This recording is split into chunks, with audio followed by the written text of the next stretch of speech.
নমস্কার বন্ধুরা, সবাই কেমন আছো? আজকে বাবা সকাল সকাল কুমড়া ফুল নিয়ে আসলো। তো এই কুমড়া ফুল দিয়ে এমন একটা রেসিপি তোমাদের সাথে শেয়ার করব, যেটা খেতে খুবই ভালো লাগে। একবার খেলে বারবার খেতে ইচ্ছে করে। তো তার জন্য ভিডিওটা স্কিপ না করে সম্পূর্ণটা দেখো, এই কুমড়া ফুলের রেসিপিটা কীভাবে আমি তৈরি করি।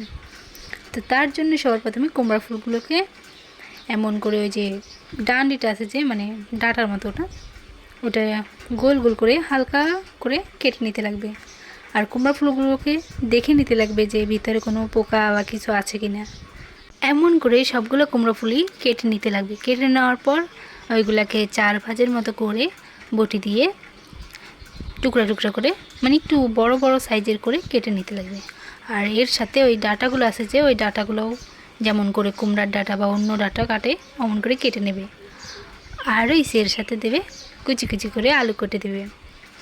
আলু দিয়ে রান্না করলে খেতে তো ভালোই লাগে। তো এখানে আলুগুলো কাটা হয়ে গেছে, সব কিছু ধুয়ে টুয়ে রেডি করে নিলাম।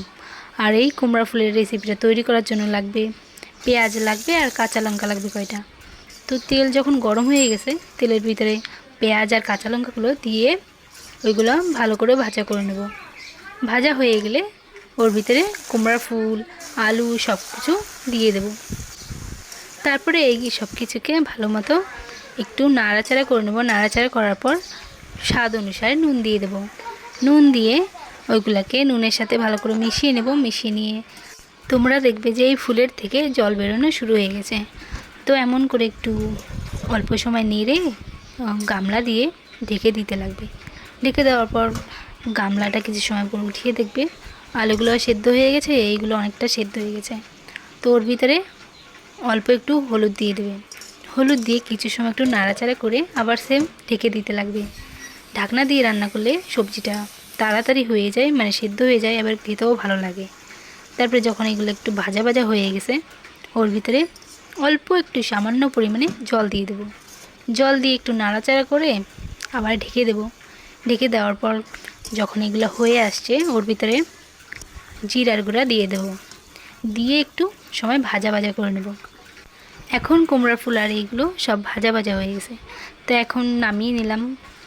নামিয়ে নিয়ে তারপরে আমার রান্না কমপ্লিট হয়ে গেছে।